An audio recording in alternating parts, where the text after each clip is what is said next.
Hello guys, GS commerce classes में आप सभी का एक बार फिर से स्वागत है। दोस्तों, अगर आपको वीडियोस पसंद आ रही है, आपको लगता है इसी टाइप की वीडियोस मुझे और अपलोड करनी चाहिए, तो दोस्तों प्लीज चैनल को शेयर, सब्सक्राइब, लाइक करना बिल्कुल ना भूलिए। तो आज हम स्टार्ट करने जा रहे हैं एक नया टॉपिक जिसका नाम है रिकंस्टिट्यूशन ऑफ पार्टनरशिप फर्म। जैसे कि मैं आपको पहले ही बता चुका हूं कि जो 12th क्लास की अकाउंटिंग है वो 3 पार्ट में डिवाइड होती है। पहला पार्ट है नॉन प्रॉफिट ऑर्गेनाइजेशन, दूसरा पार्ट है पार्टनरशिप, अगला पार्ट जो है वो है कंपनी का। ये 3 पार्ट के ऊपर हमारी अकाउंटिंग होगी। और पार्टनरशिप जो है उसको हम पढ़ रहे थे, जिसको मैंने बोला था इसको भी हम 3 पार्ट में पढ़ेंगे। ये 30 मार्क्स का था और इसको हम 3 पार्ट में पढ़ रहे थे। पहला आपका फंडामेंटल है जो हम पढ़ चुके हैं। अगला जो है आपका वो रिकंस्टिट्यूशन ऑफ पार्टनरशिप फर्म है जो हम आज पढ़ेंगे। और उसके बाद है डिसोल्यूशन ऑफ पार्टनरशिप फर्म जो हम इसके बाद पढ़ेंगे। तो आज का जो हमारा टॉपिक है वो ये वाला है। इसको हम स्टार्ट कर रहे हैं रिकंस्टिट्यूशन ऑफ पार्टनरशिप फर्म। ये मैंने इसलिए बताया ताकि आपको पता लगे आप सिलेबस में कहां पर हो, कितना अभी करना आपको बाकी है और या कितना आपने कर लिया है। तो चलिए हम बात करते हैं जब रिकंस्टिट्यूशन की, तो आपके दिमाग में बहुत सारे सवाल आते हैं। सवाल यह है सर कि फंडामेंटल के बाद तो सर गुडविल का टॉपिक होना चाहिए, ये आप क्या चीज करा रहे हो सर? ऐसा सवाल अगर दिमाग में आ रहा है, या change in profit sharing ratio कराना चाहिए आपने फंडामेंटल के बाद, या गुडविल कराना चाहिए, ऐसा सवाल अगर आपके दिमाग में आ रहे हैं तो इसका मतलब आपने कहीं ना कहीं बुक्स को पढ़ा है, या बुक्स के जो इंडेक्स है उनको पढ़ा है, या आप इधर उधर पढ़ के आ रहे हो, उनका जो सीक्वेंस है उसके अकॉर्डिंग आप बोल रहे हो कि आपको गुडविल कराना चाहिए। तो देखो, मैंने ना गुडविल का यहाँ नाम लिया है और ना मैं गुडविल को फंडामेंटल के बाद कराना चाहता हूं। ठीक क्यों सर? इसका रीजन क्या है? इसका रीजन आपको थोड़ी देर में पता चल जाएगा जब हम इस टॉपिक को समझेंगे कि रिकंस्टिट्यूशन ऑफ पार्टनरशिप फर्म क्या होता है। जैसे ही हम इस टॉपिक को स्टार्ट करेंगे आपको पता चल जाएगा, आप खुद बोलोगे कि सर सही में जो बुक्स में जितने भी दे रखे हैं कि गुडविल पहले होना चाहिए, वो सीक्वेंस गलत है। जो सीक्वेंस ये है, सही मायने में यही सीक्वेंस होना चाहिए। तो चलिए स्टार्ट करते हैं आपके साथ रिकंस्टिट्यूशन ऑफ पार्टनरशिप फर्म। देखिए, रिकंस्टिट्यूशन वर्ड का मतलब होता है पुनर्निर्माण, यानी दोबारा से बनना। यानी पार्टनरशिप फर्म को दोबारा से बनना या पुनर्निर्माण होना पार्टनरशिप फर्म का, उसको हम क्या बोलते हैं? Reconstitution of partnership firm. Sir समझ नहीं आया तो दूसरे शब्दों में मैं आपको समझाता हूं, ध्यान से सुनो। रिकंस्टिट्यूशन ऑफ पार्टनरशिप फर्म का मतलब है जब कभी भी पार्टनर के रिलेशनशिप में क्या आता है? चेंज आता है, तो उसको हम क्या बोलते हैं? Reconstitution of partnership firm. क्या बोला मैंने? जब कभी भी पार्टनर्स के रिलेशनशिप में क्या आता है? चेंज आता है, तो उसको हम बोलते हैं reconstitution of partnership firm. Sir थोड़ा थोड़ा समझ आया, क्लियर नहीं आया, तो मैं आपको क्लियर समझाता हूं, लेकिन उससे पहले ध्यान से सुनो। देखिए, रिलेशनशिप में चेंज होना और रिलेशनशिप का टूटना, दोनों में फर्क है। सबसे पहले आपको ये समझ आना चाहिए। सर थोड़ा सा एग्जांपल से समझाओगे? बिल्कुल, जैसे कि आप प्रैक्टिकल लाइफ में जो एग्जांपल होते हैं उसके अकॉर्डिंग मैं आपको समझाने की कोशिश करूंगा। जैसे एग्जांपल है रिलेशनशिप में, एक रिलेशनशिप होता है फ्रेंडशिप का। तो 2 पर्सन हैं, ए और बी, 2 दोस्त हैं, ठीक है।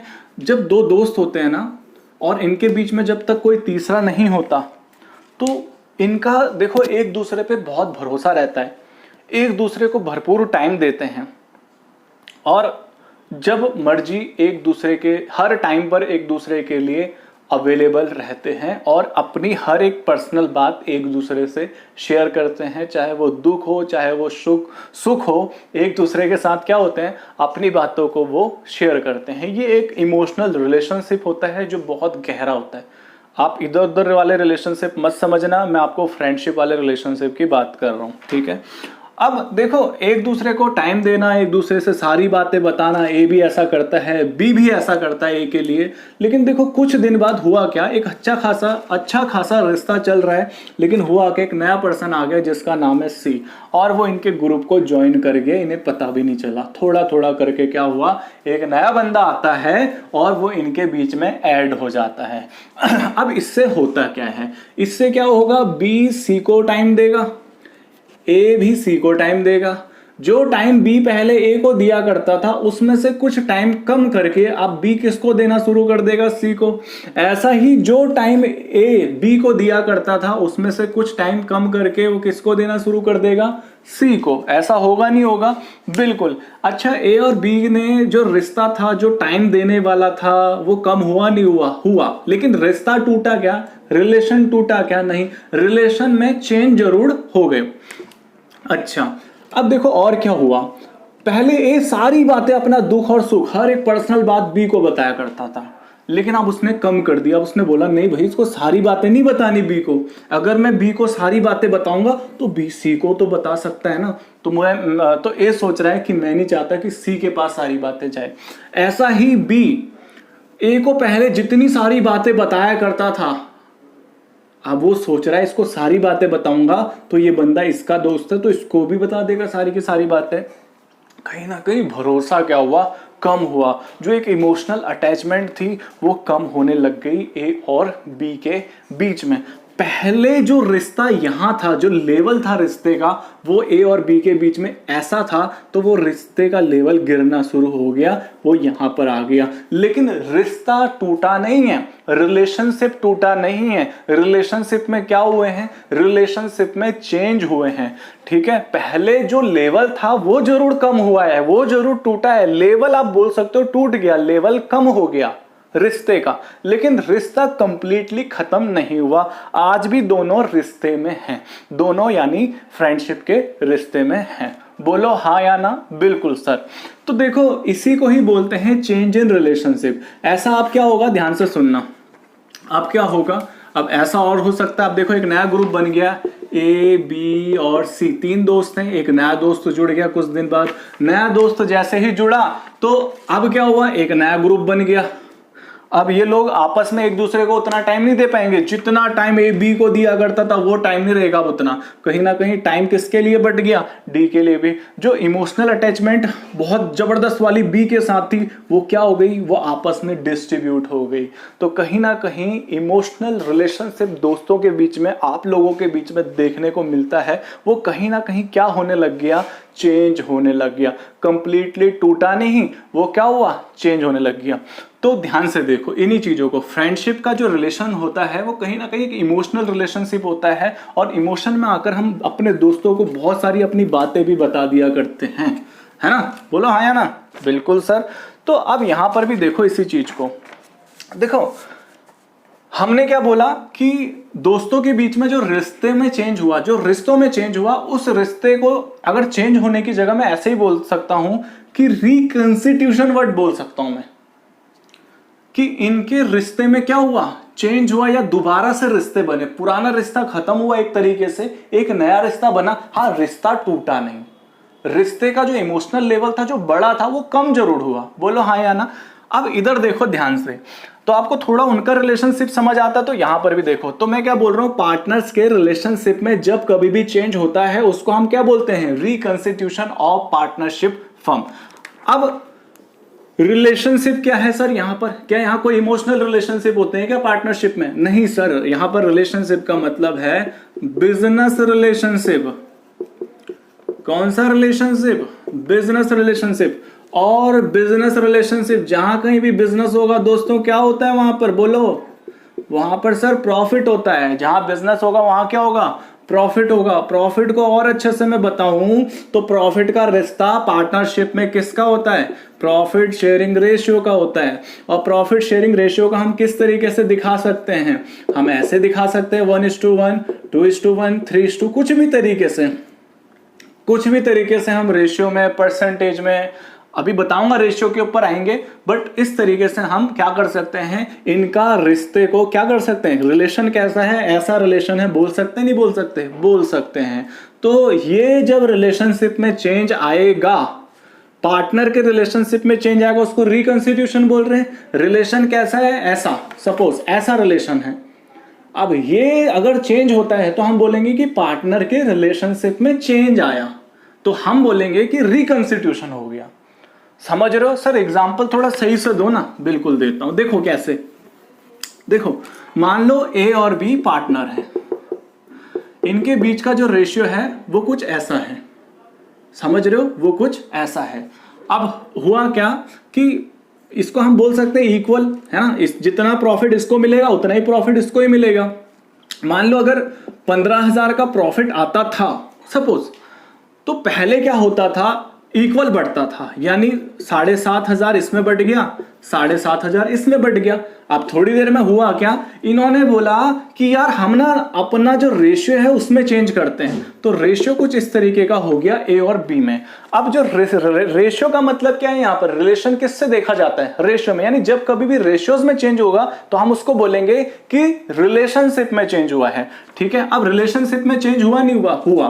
क्या रिलेशनशिप खत्म हो गया, क्या नहीं हुआ। यहां पर जो रिलेशनशिप होता है वो इमोशनल रिलेशनशिप नहीं है, वो किसका रिलेशनशिप है, वो प्रॉफिट से जुड़ा हुआ रिलेशनशिप है। अब देखो, अगर अब 15,000 का प्रॉफिट आएगा तो वो कैसे बटेगा, देखो 2 और 1 का मतलब क्या हुआ, 3। तो ये जो भी प्रॉफिट आएगा उसके 3 हिस्से होंगे, उसमें से एक हिस्सा बना 5,000 का, तो 2 हिस्से इसको मिलेंगे, यानी 5,000 प्लस 5,000 कितने हो गए, 10,000, और 5,000 जो एक टुकड़ा है वो इसको मिलेगा।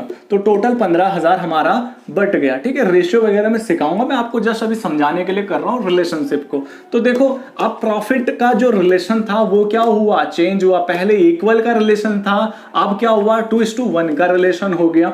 तो हम बोलेंगे कि ये क्या हुआ, जब रेशियोज चेंज हो रही हैं तो हम उसको बोलते हैं कि रिकंस्टिट्यूशन ऑफ पार्टनरशिप फॉर्म हुआ है, यानी पुराना रिलेशनशिप जो था वो खत्म हुआ, उसकी जगह एक नए टाइप का रिलेशनशिप आया। ठीक है, कहने का मतलब ये नहीं है कि रिलेशन टूट गया, रिलेशन का जो लेवल था वो टूट गया, हम ऐसा बोल सकते हैं। ठीक, अच्छा, अब मेरे को बताओ, आपको इतना तो समझ आया कि जब कभी भी रेशियोज में चेंज होगा, इसको पहचानने का तरीका क्या है, रिकंस्टिट्यूशन ऑफ पार्टनरशिप फर्म को, जब कभी भी रेशियो में चेंज होगा तो उसको हम क्या बोलेंगे, रिकंस्टिट्यूशन ऑफ पार्टनरशिप फर्म। अब मैं आपसे पूछता हूं दोस्तों, आप लोग मुझे ये बताओ कि रेशियोज में कब कब चेंज हो सकता है, बताओ जल्दी से। सर जब कभी भी क्या, जब कभी सोचो ही मत, देखो ए और बी हैं, इनकी रेशियो ये है, इन्होंने खुद बोला हम रेशियो चेंज कर रहे हैं, इनका मन कर गया, जो मर्जी है, तो ये रेशियो खत्म हो गया, एक नई रेशियो आई, तो रिकंस्टिट्यूशन ऑफ पार्टनरशिप फर्म। बोलो हाँ या ना, ये केस हुआ या नहीं हुआ रिकंस्टिट्यूशन का, बिल्कुल हुआ। और कब हो सकता है रेशियोज में चेंज, बोलो, बताओ जल्दी से। सर जब, ध्यान से सुनना, ए और बी पार्टनर थे, इनकी रेशियो ऐसी थी, अब हुआ क्या, एक नया पार्टनर जुड़ गया, सी भी इनके साथ जुड़ गया। अब लेकिन इनकी रेशियो में चेंज आया, ऑब्वियस सी बात है, कोई नया पार्टनर आएगा तो रेशियो में चेंज आएगा, बोलो हाँ या ना, बिल्कुल सर। अब देखो हुआ क्या, पहले जब ए और बी थे तब क्या होता था, इनका रिश्ता था 1:1 का, यानी 50-50% का। अब ये 33 पॉइंट कुछ का, 33 पॉइंट कुछ का, 33 पॉइंट कुछ परसेंट इनका क्या हो गया, रिश्ता हो गया। ठीक है, पहले अगर 15,000 का प्रॉफिट आता था सी के एडमिशन से पहले, सी का क्या हुआ है यहाँ पर, एडमिशन ही तो हुआ है, तो सी के एडमिशन से पहले अगर 15,000 का प्रॉफिट होता था तो कितना बढ़ता था, 7.5 और 7.5। लेकिन जैसे ही सी आया तो सपोज 15,000 का अगर प्रॉफिट आता है तो इस 15,000 के 3 टुकड़े होंगे, 5,000 इसको, 5,000 इसको, 5,000 इसको, यानी इक्वल इक्वल इक्वल तीनों में बटेगा। जहां इसको 7.5 मिलते थे, अब इसको कितने मिल रहे हैं, को 5,000। कहीं ना कहीं जो पहले प्रॉफिट बटता था वो क्या हुआ, वो कम हो गया, उस रिश्ते में क्या हुआ, चेंज आ गया। तो इमोशनल रिलेशनशिप भी क्या हो रहा था, जो पहले लेवल इमोशनल रिलेशनशिप थे, जो एक बड़े लेवल के एक बड़ा लेवल का इमोशनल अटैचमेंट था, वो क्या हुआ था, वो कम हुआ था। ऐसा ही जो एक जबरदस्त प्रॉफिट मिलता था वो क्या हुआ, वो कम हुआ। ठीक है, कम होना या बढ़ना, कम से बढ़ना, वो भी सब क्या है, चेंज होना ही है। ठीक है, प्रॉफिट जरूरी नहीं है कम होगा तो ही क्या है, वो रिलेशनशिप में चेंज होना है। कम मिल रहा है तो ज्यादा मिल जाए अगली चीज में, तो वो भी क्या है, रिलेशनशिप में चेंज होना है। ठीक है, तो एक चीज आपको और समझ आई, पार्टनर खुद डिसाइड करें तो रिकंस्टिट्यूशन ऑफ पार्टनरशिप फर्म होगा। पार्टनर ने किसी को एडमिट कर दिया, यानी किसी का एडमिशन होता है, तो वो केस भी किसका होगा, रिकंस्टिट्यूशन ऑफ पार्टनरशिप का होगा। बोलो हाँ या ना, बिल्कुल सर। अब ऐसा हो सकता है ना कि 3 पार्टनर थे, ए बी और सी, तीनों की रेशियो कुछ इस तरीके की थी। सपोज एक फर्म चल रही है एबीसी, 3 पार्टनर है, तीनों की रेशियो दे रखी है, और अचानक से क्या हुआ, मिस्टर सी जो है, इन भाई साहब की या तो रिटायर हो गए या इनकी डेथ हो गई। क्या बोला मैंने, जो मिस्टर सी हैं या तो ये रिटायर हो गए या इनकी डेथ हो गई है। तो उससे क्या होगा, देखो उससे क्या होगा, चाहे दोनों केस हो, रिटायर हो या डेथ हो, दोनों केस में बिजनेस से तो जा रहे हैं, बिजनेस से तो बाहर हो जाएगा कौन, सी। बोलो हाँ या ना, बिल्कुल। अब जब बिजनेस से ये बाहर चला जाएगा, हालांकि डेथ वाले केस में दुनिया से बाहर जा रहा है और आर वाले में सिर्फ बिजनेस से बाहर जा रहा है, लेकिन दोनों केस में कॉमन चीज है, दोनों में क्या हो रहा है, बिजनेस से बाहर जरूर जा रहे हैं। तो लेकिन अब देखो यहां पर क्या होगा, अब जो नए पार्टनर है, सपोज उन्होंने अपनी रेशियो में कुछ नया चेंज कर लिया, उन्होंने बोला हम कि 2:1 करेंगे, भैया सी तो चला गया, या कुछ भी कर सकते हैं, है ना। तो पहले जो प्रॉफिट मिलता था 15,000 का, तीनों में बढ़ता था। अब अगर 15,000 का प्रॉफिट आता है तो वो सिर्फ 2 बंदों में बटेगा। तो ये भी क्या हुआ, ये भी वही चीज हुआ, पहले जो 33% की रेशियो टाइप का मिल रहा था, ए को ऐसे इसको मिल रहा था, ऐसे इसको मिल रहा था, अब क्या हुआ, ये रेशियोज में यहां पर चेंज देखने को मिल रहा है ए और बी के बीच में। यानी जो प्रॉफिट पहले ए को मिलता था, कहीं ना कहीं उसमें चेंज देखने को आपको मिल रहा है। यानी अगर कोई रिटायर हो रहा है या किसी की डेथ हो रही है, तब भी क्या हो रहा है, तब भी रेशियोज में चेंज हो रहा है। जो शेयर था किसके हिस्से का, सी के हिस्से का, जिस पर्सन की डेथ हो गई या जो पर्सन रिटायर हो गया है उसके हिस्से में जो शेयर था, वो शेयर कहीं ना कहीं अब ए और बी के बीच में बट जाएगा। तो ए और बी का जो पुराना रिश्ता था उसमें एक चेंज आएगा। हो सकता है इसमें से एक का प्रॉफिट बढ़ जाए और एक का प्रॉफिट घट जाए, लेकिन जैसे पुराना रिश्ता था वैसा नहीं रहने वाला। यानी जो प्रॉफिट पहले इसको अगर 5 मिलता होगा तो वो कहीं ना कहीं चेंज तो जरूर देखने को मिलेगा इन दोनों के बीच में। यानी 15,000 इन तीनों में बढ़ता था, अब किस में बढ़ेगा, सिर्फ ए और बी में। तो ये भी कौन सा केस है, ये भी रिकंस्टिट्यूशन ऑफ पार्टनरशिप फर्म का केस है। यानी हमने 4 केसेस देख लिए। अगर पार्टनर खुद डिसाइड करता है कि हमें क्या करना है, अपनी रेशियोज में चेंज करना है,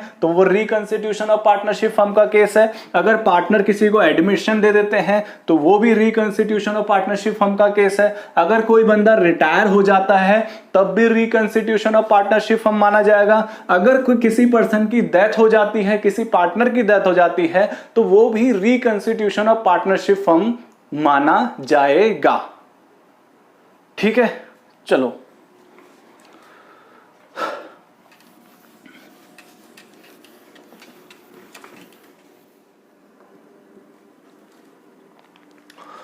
चलिए देखिए, रिकंस्टिट्यूशन हमने कहा, अभी हमने देखा कि रिकंस्टिट्यूशन का मतलब जब कभी भी रेशियोज में चेंज होता है तो कब होगा, जब पार्टनर क्या करेंगे, खुद रेशियो में डिसाइड खुद करेंगे चेंज। तो इसको बोल रहे हैं हम, पहला केस बना change in profit sharing ratio among the existing partner. Existing partner यानी जो ऑलरेडी पार्टनर थे, कोई नया नहीं आया ना कोई रिटायर हुआ, लेकिन उन्होंने खुद अपनी मर्जी से क्या किया, रेशियो में चेंज किया, तो उसको हम रिकंस्टिट्यूशन बोलते हैं। किसी का एडमिशन होता है तो रिकंस्टिट्यूशन, रिटायरमेंट होगा तो रिकंस्टिट्यूशन, डेथ होगी तो रिकंस्टिट्यूशन। सर वो क्या लिखा है, ये लिखा है अमालगमेशन ऑफ 2 पार्टनरशिप फर्म, तो भी रिकंस्टिट्यूशन ऑफ पार्टनरशिप फर्म होगा। सर ये है क्या, बिल्कुल बता रहा हूं, देखो मैं आपको ना समझाता हूं अमालगमेशन ऑफ 2 पार्टनरशिप फर्म क्या होता है। मान लो ए और बी 2 पार्टनर हैं, ये अपना बिजनेस कर रहे हैं अलग। ऐसे ही सी और डी ये भी पार्टनरशिप फर्म है और ये भी एक पार्टनरशिप फर्म है। ये अपना बिजनेस कर रहे हैं, ये अपना बिजनेस कर रहे हैं। अब जो काम ये करते हैं वही काम ये भी करते हैं, सपोज एग्जांपल के लिए। अब देखो काम जो ये करेंगे वही काम ये भी करेंगे, तो इनके जो कस्टमर होंगे वो कॉमन होंगे। बोलो हाँ या ना, बिल्कुल सर। तो उसकी वजह से क्या होगा, कस्टमर कभी इधर भागेगा कभी इधर भागेगा। तो क्यों, क्योंकि इनके बीच में कंपटीशन होगा। इस पार्टनरशिप फर्म और इस पार्टनरशिप फर्म के बीच में कंपटीशन है, कभी कस्टमर इधर जा रहा है कभी उधर जा रहा है, और इनके बीच में अगर कंपटीशन होता है तो प्रॉफिट कहीं ना कहीं बटेगा और कम होने लग जाएगा कंपटीशन की वजह से। तो इसीलिए इन लोगों ने क्या करा, इन लोगों ने आपस में बातें करी, इन्होंने बोला कि भैया हम ना एक हो जाते हैं। क्या हो जाते हैं, हम जुड़ जाते हैं, इससे बढ़िया। खाली आपस में कंपटीशन लड़ मर रहे हैं आपस में, इससे बढ़िया एक साथ हो जाते हैं। क्यों? फिर दुनिया को लूटेंगे आराम से। बोलो हाँ या ना। तो अब एक नई पार्टनरशिप ये बन गई है, तो कहीं ना कहीं जो पुराना रिलेशनशिप था इनका वो चेंज होकर एक नया रिलेशनशिप बन चुका है, क्योंकि ये दोनों तो हैं, फिर ऊपर से ये दोनों आए, तो एक नया रिलेशनशिप यहाँ पर देखने को बन रहा है, दिख रहा है हमें। तो इसको हम बोलते हैं amalgamation of two partnership firm. दो पार्टनरशिप फर्म क्या होती है, जब मर्ज होती हैं तो इसको हम amalgamation of two partnership firm बोलते हैं। अब मैं आपको एक चीज बोलूं क्या सर क्वेश्चन पता है क्या आता है एग्जाम में कि रिकंस्टिट्यूशन ऑफ पार्टनरशिप फर्म क्या होता है, वो आपको पता है। मैं आपको थ्योरी इसकी जरूर लिखा दूंगा कि रिकंस्टिट्यूशन ऑफ पार्टनरशिप फर्म क्या होता है लास्ट में, ठीक है। दूसरी बात, आपसे ना एग्जामिनर क्या पूछता है सीबीएसई की, बताइए बच्चों कि कौन कौन से केसेस हैं जब रिकंस्टिट्यूशन ऑफ पार्टनरशिप फर्म होता है। और पता क्या होता है, कईयों को तो पता ही नहीं है कि रिकंस्टिट्यूशन ऑफ पार्टनरशिप फर्म क्या होता है। ये सही बात है, आप देखना बहुत सारे लोगों को पता ही नहीं होता रिकंस्टिट्यूशन, ये कौन सा टॉपिक आ गया, सही में नहीं पता होता। फिर सीबीएसई पूछ लेता है उनसे कि कौन कौन से केसेस होते हैं। अब केसेस आपसे अगर पूछा जाए 1 2 3 4 5 केसेस होते हैं, बोलो हाँ या ना, बिल्कुल। अब लेकिन है क्या, ध्यान से देखना, सीबीएसई और चालाक है। सीबीएसई पता क्या बोलेगा, रिकंस्टिट्यूशन ऑफ पार्टनरशिप फर्म क्या होता है और कौन कौन से केसेस होते हैं, इसको छोड़कर, इसको छोड़कर, इसको छोड़कर बताइए, 2 केसेस और बताइए इन तीनों को छोड़कर। अब बच्चों को ना कई बार जो और बच्चे अच्छे खासे होते हैं उनको यहां तक नॉलेज होती है, यहां तक 3 ये हो गए और 1 ये हो गया, उसके बारे में बहुत से बच्चों को पता नहीं होता। क्यों नहीं होता? क्योंकि ये आपके सिलेबस में इसकी अकाउंटिंग नहीं है और सीबीएसई आपसे पूछ लेता है। अब सर अकाउंटिंग नहीं है बोला है मैंने, ध्यान से सुनना, इनकी आपके सिलेबस में अकाउंटिंग है। आप अपने, अगर आपके पास टीएस गरेवाल या कोई भी बुक है आप उसमें उठा के देखो, आप इनकी अकाउंटिंग कर रहे होंगे। इनके ऊपर बहुत सारी क्लासेस चलती हैं अपनी अपनी, तो इसलिए बच्चों को ये याद रहता है इसकी अपनी अकाउंटिंग आपके सिलेबस में नहीं है। इसकी अकाउंटिंग जो है वो 12th के बाद आपको देखने को मिलेगी। बस ये थ्योरी का जरूर पार्ट है आपके सिलेबस में, सिर्फ थ्योरी के लिए यहां पर, तो उतना ही आपको समझना होता है। अब सीबीएसई बड़ा चालाक है, 3 चीजें दे देता है, बोलता है 2 और केसेस बताओ बच्चों। अब बच्चों ने ये सुना ही नहीं होता कभी, तो फिर वहां वो दिक्कत होती है। तो इसीलिए आप अगर मेरे से पढ़ रहे हो या अच्छे और भी टीचर हैं उनसे पढ़ रहे हो तो आपको ये पता रहेगा। लेकिन मैं एक चीज बोल दूं, बहुत सारे लोग इस चीज को बताते ही नहीं है, वो रिकंस्टिट्यूशन ही नहीं बताएंगे, सीधा एडमिशन का चैप्टर स्टार्ट हो रहा होगा, चेंज इन पीएसआर का चैप्टर स्टार्ट हो गया, खत्म कहानी, ठीक है। वो रटना है मेरे अकॉर्डिंग, ठीक। बोलो कोई दिक्कत इसमें? नहीं सर। तो ध्यान से सुनो, तो ये समझ आया आपको? बिल्कुल सर। अब देखो सब जो भी केसेस हैं मैंने आपको बोला ये आपके सिलेबस में नहीं है, ये सिलेबस में है, ये सिलेबस में है, ये सिलेबस में है और ये सिलेबस में है। अब सारे के सारे क्या है, कॉमन है। ये जो 4 हैं उसको छोड़ दो, बस थ्योरी के लिए याद रखना आप उसको, इन चारों को आपको ध्यान में रखना है क्योंकि इनकी अब अकाउंटिंग होने वाली है। तो देखो मैं ना कुछ एक एग्जाम्पल लेता हूं आपके सामने, आप मेरे को बताना हुआ क्या क्योंकि देखो क्वेश्चन कैसा आने वाला है, ध्यान से सुनना। क्वेश्चन इन चारों का कैसा आएगा वो सुनो पहले ध्यान से। आपको करना क्या है, आपके सामने हमेशा एक क्वेश्चन आएगा, मतलब एक बड़ा अगर क्वेश्चन आता है, मैक्सिमम 8 नंबर का क्वेश्चन आपको देखने को जो मिलते हैं, तो एक बैलेंस शीट आपको मिलेगी। ऑलरेडी आपको एक क्वेश्चन में बैलेंस शीट मिलेगी, उस बैलेंस शीट के नीचे बहुत सारी चीजें एडजस्टमेंट होती हैं वो लिखी होंगी नीचे।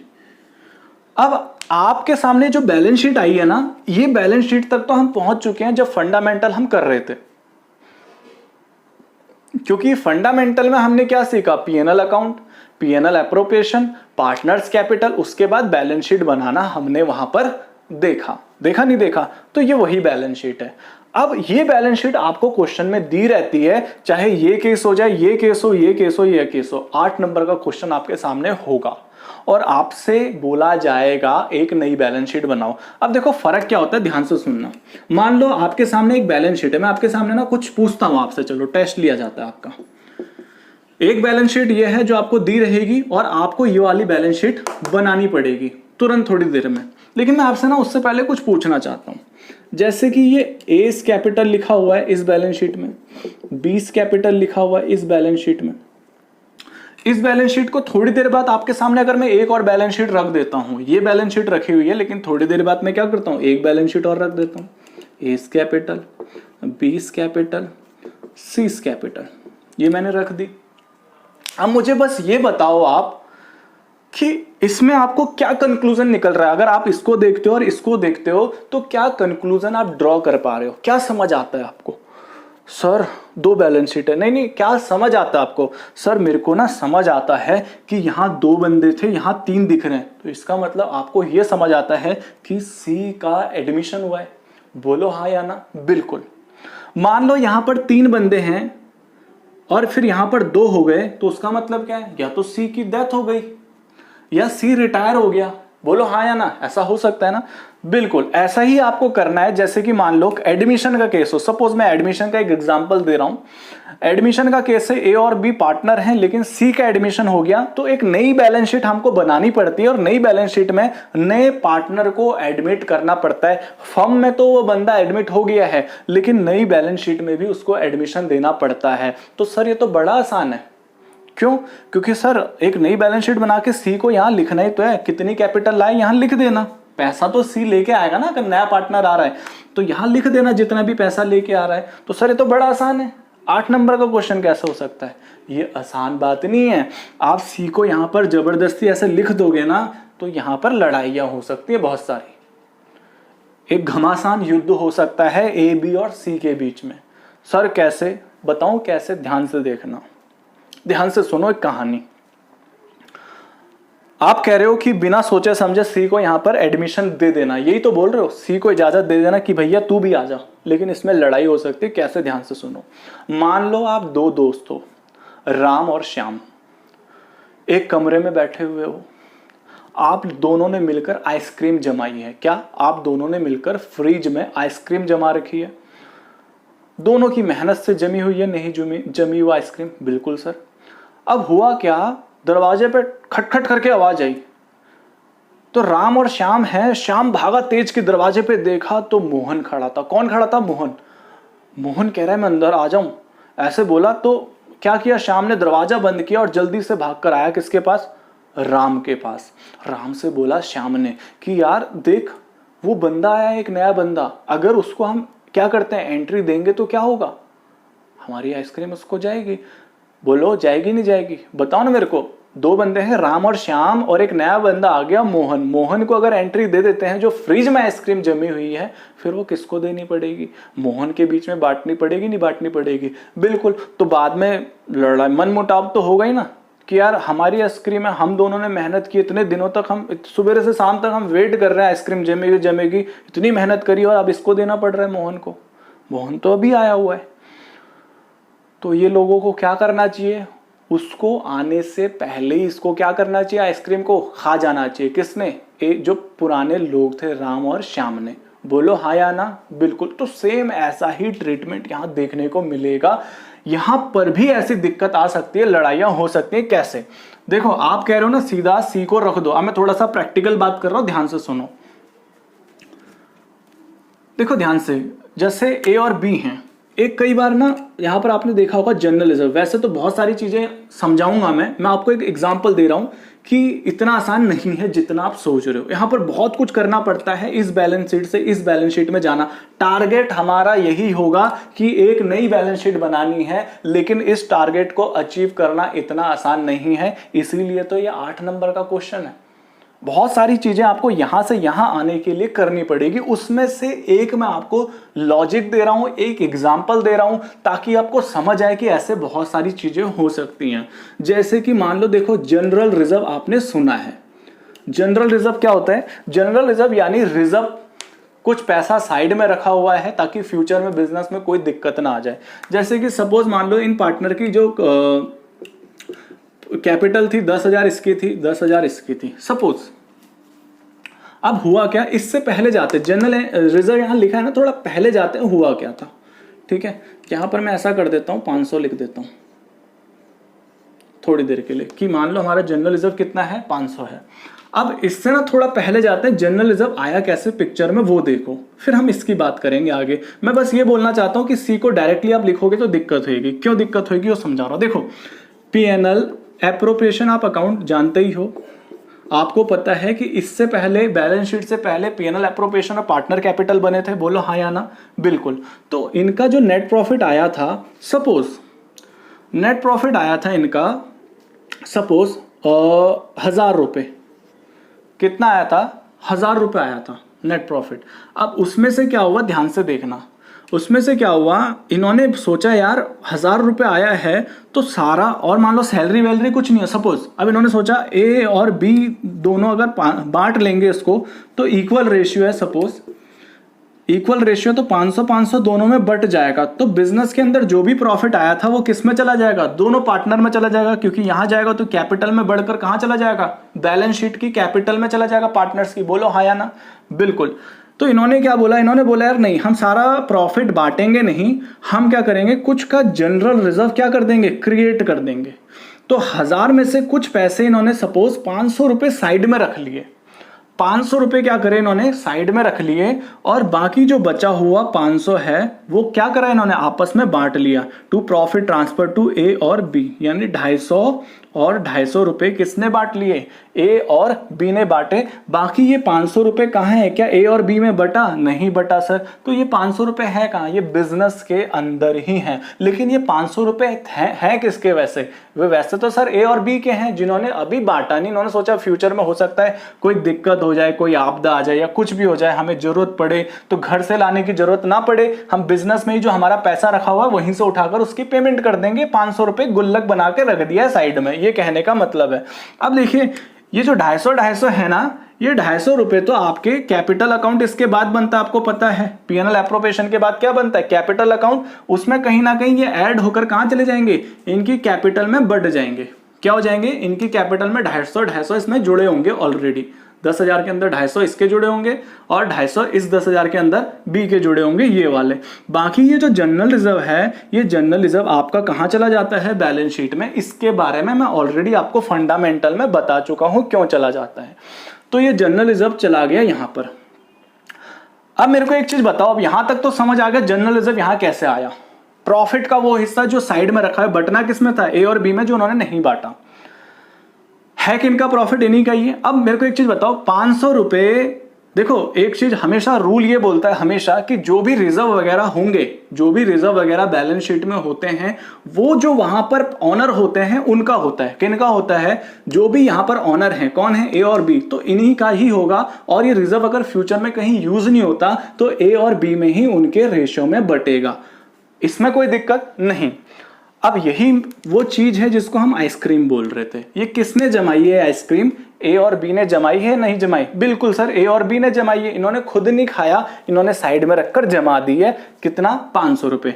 अब हुआ क्या, मान लो 10,000 इनकी कैपिटल थी, ए की। एक नई बैलेंस शीट जैसा आप बोलना चाहते हो कि सीधा बनाओ, ठीक है, मैंने सीधा बना दिया 10,000। सपोज सी भी 10,000 रुपए कैपिटल लेके आया, मैंने लिख दिया 10,000। लेकिन एक जनरल रिजर्व भी तो है, वो कितने का है, 500 रुपए का। अब वो भी मैंने ऐसे लिख दिया, ठीक है। तो आप यही चाहते हो कि सर बस सी को ही तो लिखना है, जितनी कैपिटल लेके आया वैसे लिख दो, उसको खत्म कहानी। लेकिन यहां पर दिक्कत होगी। क्या दिक्कत होगी, मेरे को एक चीज बताओ। अब अगर फ्यूचर में जनरल रिजर्व को बांटने की बात आएगी, सी के आने के बाद जनरल रिजर्व को बांटने की बात आएगी, तो रूल क्या बोलता है, जो भी मालिक होंगे वहां पर, या जो भी रिजर्व वहां पर देखने को मिलेगा, वो रिजर्व जो भी वहां पर मालिक होंगे उनमें बटेगा। तो यहां पर कितने मालिक हैं, 3 मालिक हैं, तो ये रिजर्व किनका हो जाएगा, इन तीनों मालिकों में 500 रुपए बटेगा। रूल ये बोलता है। अब मुझे बताओ ये गलत बात है या नहीं है? बिल्कुल गलत बात है। ये दोनों नाराज होंगे नहीं होंगे, ए और बी बोलेंगे हमारी मेहनत थी 500 रुपए, तो सी को कहां से जा रही है? तो सी बोलेगा भैया मालिक हूं, मेरा भी हिस्सा बनेगा इसमें, बोलेगा नहीं बनेगा। तो इसीलिए इसकी एडजस्टमेंट करनी पड़ेगी सी के आने से पहले। किसकी, इस जनरल रिजर्व को। जल्दी से सी आएगा तो इस आइसक्रीम को इन दोनों में बांट देना पड़ेगा। तब जाके सी को क्या करना पड़ेगा, एडमिट करना पड़ेगा। अब इसको बांटेंगे कैसे, तो इस 500 को हम इक्वल अगर बांटेंगे तो 250 रुपए यहां पर मैंने बांट दिए, तो इनकी कैपिटल क्या हो जाएगी, बढ़ जाएगी, इसकी भी कैपिटल बढ़ जाएगी, आगे 250 रुपए प्लस करके आ जाएंगे, यानी 10,250, 10,250 और 10,000। अब कोई जर्नलिज्म यहां पर देखने को नहीं मिलेगा। कहने का मतलब है, ये तो मैंने आपको आसान भाषा में दिखा दिया कि ऐसे बांटेंगे, लेकिन उसके लिए बहुत सारी एडजस्टमेंट यहां पर करनी पड़ती है। अब इतना तो आपको समझ आ गया क्या, कि सी का अगर एडमिशन करना है तो ये नहीं कि डायरेक्ट 10,000 आप लिख दोगे। क्यों, क्योंकि बहुत सारी, मैंने आपको एक चीज दिखाई है कि एडजस्टमेंट करनी कितनी जरूरी है। ऐसी बहुत सारी चीजें हो सकती हैं जिनकी हमें क्या करनी पड़े, एडजस्टमेंट करनी पड़े। ठीक है, तो इसीलिए मैं क्या बोल रहा हूं, एक बैलेंस शीट आपको क्वेश्चन में दी रहेगी और आपको दूसरी बैलेंस शीट पर जाना पड़ेगा, जिसके लिए आपको बहुत सारी एडजस्टमेंट करनी पड़ेंगी, जिसमें से एक रिजर्व की एडजस्टमेंट आपने देख ली। ऐसे ही बहुत सारी एडजस्टमेंट आपको यहां से यहां जाने के लिए क्या करनी पड़ेंगी। बोलो हाँ या ना। बिल्कुल सर, ठीक है, मैंने लॉजिक दे दिया आपको एक, क्योंकि मैं पूरा चैप्टर तो आप साथ साथ आगे आगे कराऊंगा, तो उसमें से एक मैंने आपको समझाया आसान भाषा में। तो ध्यान से सुनना, क्वेश्चन आपको मिलेगा जिसमें बैलेंस शीट होगी और हमें एक नई बैलेंस शीट पर जाने के लिए क्या करना पड़ेगा, बहुत सारी एडजस्टमेंट को हमें क्या करना पड़ेगा, वहां पर एडजस्ट करना पड़ेगा, और ताकि हम क्या करें, एक नई बैलेंस शीट को बनाएं। अब ध्यान से देखो, ये आपके सिलेबस का हिस्सा नहीं है अकाउंटिंग के पॉइंट ऑफ व्यू से। आपके सिलेबस में सिर्फ ये 4 हैं, तो इनकी अकाउंटिंग की अगर मैं बात करूं तो देखो इनमें ना कॉमन बात है, एक बैलेंस शीट से दूसरी बैलेंस शीट बनानी है। बोलो हाँ या ना।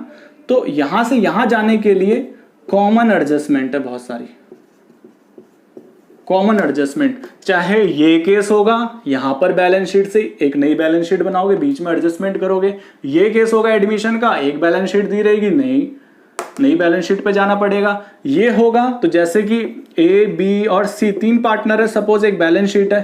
अब क्या हुआ, यहां पर एक नई बैलेंस शीट आपको दिख रही है और उसमें ए और बी है, तो इसका मतलब क्या हुआ, सी पहले पार्टनर होगा, अब वो क्या हो गया, रिटायर हो गया या उसकी डेथ हो गई होगी, तो आपको एक नई बैलेंस शीट बनानी पड़ रही है।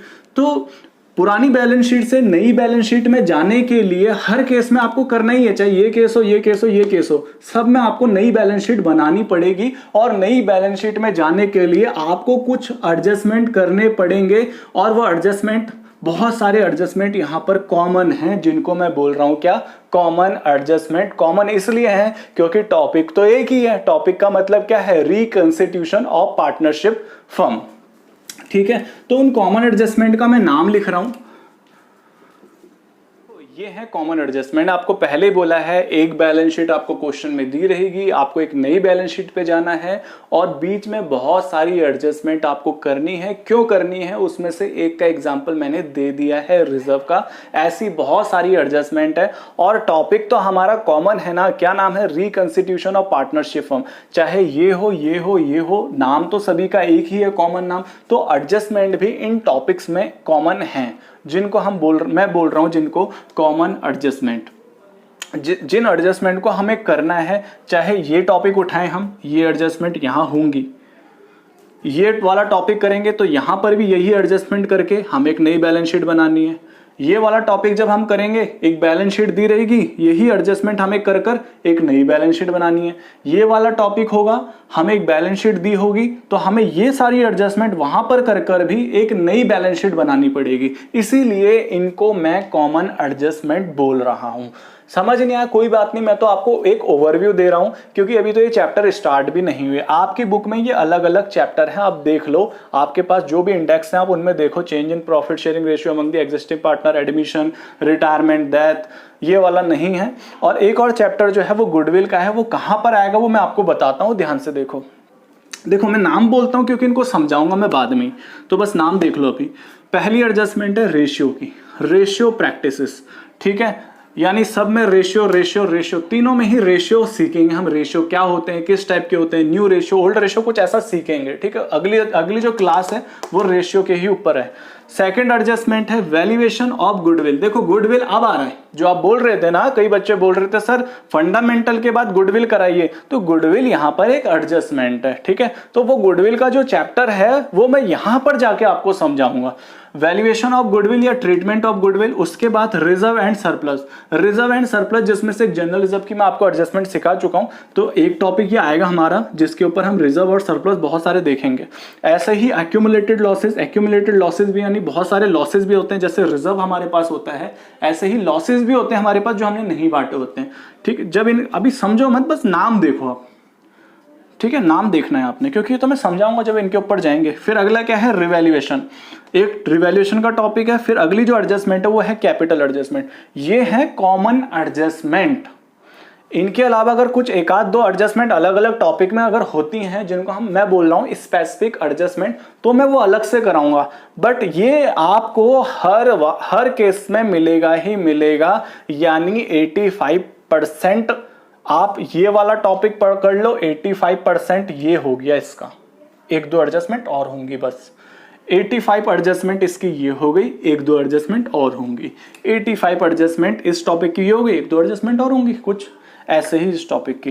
तो ये मैं देखो मैं क्या कराऊंगा, किस तरीके से कराऊंगा, इन चैप्टर्स को ध्यान से सुनना। मैं सबसे पहले रेशियो की बात करूंगा, सब में रेशियो निकालना सीखेंगे। फिर उसके बाद में वैल्यूएशन ऑफ गुडविल, फिर उसका ट्रीटमेंट सीखेंगे। सब में ही एक जैसा है, देख लेना, सब में एक जैसा है। लोग अलग अलग कराएंगे नहीं, मैं आपको एक साथ ही सारा बता दूंगा क्या होने वाला है, जिससे आपको क्लियरिटी आ जाएगी। थोड़ा थोड़ा अगर चेंज भी होगा तो वो भी समझ आ जाएगा क्यों हो रहा है, ठीक है। रिजर्व, जनरल रिजर्व का भी मैंने बताया ना आपको, वो सभी का ऐसा ही चलने वाला है यहाँ पर, ऐसा ही ये एक्यूमुलेटेड, रिवैल्यूएशन और कैपिटल एडजस्टमेंट, तो हमारे टॉपिक ऐसे चलने वाले हैं। तो अगली क्लास जो होने वाली है वो रेशियो प्रैक्टिसेस की होगी।